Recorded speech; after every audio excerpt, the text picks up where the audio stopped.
Film Avengers infinity war की घटनाओं के बाद शुरू होती है, जिसमें खलनायक थानोस सभी 6 इन्फिनिटी स्टोन्स को इकट्ठा करने के अपने मिशन में सफल रहा और ब्रह्मांड में सभी जीवन का आधा हिस्सा अपनी उंगलियों के एक झटके से मिटा दिया। विनाशकारी नुकसान के परिणाम से निपटने के लिए शेष एवेंजर्स को छोड़ दिया जाता है, क्योंकि वे थानोस द्वारा किए गए नुकसान को उलटने का एक तरीका निकालने की कोशिश करते हैं।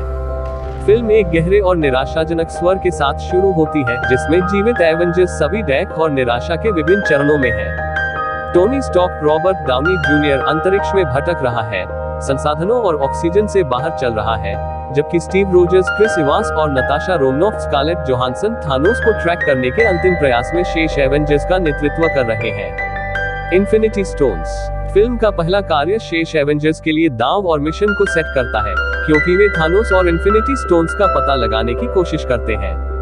टीम को जल्द ही पता चलता है कि थानोस ने पत्थरों को नष्ट कर दिया है ताकि किसी को भी उसके कार्यों को पूर्ववत करने से रोका जा सके, और गायब हुए लोगों को वापस लाने का मिशन असंभव हो जाता है। 5 साल बाद दुनिया अभी भी स्नैप के परिणाम से जूझ रही है और एवेंजर्स अपने अलग रास्ते पर चले गए हैं। स्कॉट लैंग, पॉल रुड उर्फ एंटमैन, क्वांटम दायरे से एक विचार के साथ वर्तमान में आता है जो एवेंजर्स को समय में वापस यात्रा करने और थानोस के हाथ लगने से पहले इन्फिनिटी स्टोन्स इकट्ठा करने की अनुमति दे सकता है। टीम इस जोखिम भरी योजना को आजमाने का फैसला करती है, समय के विभिन्न बिंदुओं पर पत्थरों को इकट्ठा करने के लिए अलग अलग टीमों में बन जाती है। फिल्म का दूसरा कार्य एवेंजर्स को MCU के इतिहास में विभिन्न बिंदुओं पर समय पर वापस यात्रा करते हुए देखता है, जिसमें पहली एवेंजर्स फिल्म में न्यूयॉर्क की लड़ाई, इन्फिनिटी वॉर से वर्मिर ग्रह और थोर द डार्क वर्ल्ड से असगर्ड शामिल है।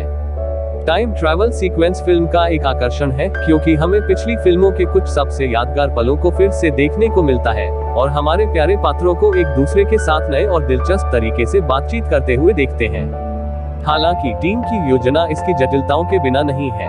उनका सामना नेबुला करेन गिलन के पिछले संस्करण से होता है, जो अनजाने में थानोस जोश ब्रोलिन को उनकी योजना के बारे में सचेत कर देता है, जिससे फिल्म के तीसरे अंत में चरमोत्कर्ष की लड़ाई हो जाती है। फिल्म का अंतिम कार्य एवेंजर्स के मुख्यालय में होने वाली एक महाकाव्य लड़ाई में एवेंजर्स को थानोस और उसकी सेना से लड़ते हुए देखता है। लड़ाई रोमांचकारी क्षणों और भावनात्मक धड़कनों से भरी हुई है, जैसा कि हम अपने नायकों को अपने जीवन और ब्रह्मांड के भाग्य के लिए लड़ते हुए देखते हैं। फिल्म के सबसे भावनात्मक क्षणों में से एक तब आता है जब टोनी स्टार्क ने थानोस और उसकी सेना को अस्तित्व से बाहर करने के लिए इन्फिनिटी स्टोन्स का उपयोग करके ब्रह्मांड को बचाने के लिए खुद को बलिदान कर दिया। ये दृश्य स्टार्क की यात्रा का एक उचित अंत है, क्योंकि उन्होंने पहली आयरन मैन फिल्म के साथ MCU की शुरुआत की थी और तब से एवेंजर्स की कहानी में एक केंद्रीय व्यक्ति रहे हैं। फिल्म का अंत MCU की कहानी के अब तक के कई ढीले धागों को जोड़ता है, जैसा कि हम एवेंजर्स को लड़ाई के बाद और अपने दोस्त और टीम के साथी के नुकसान से जूझते हुए देखते हैं।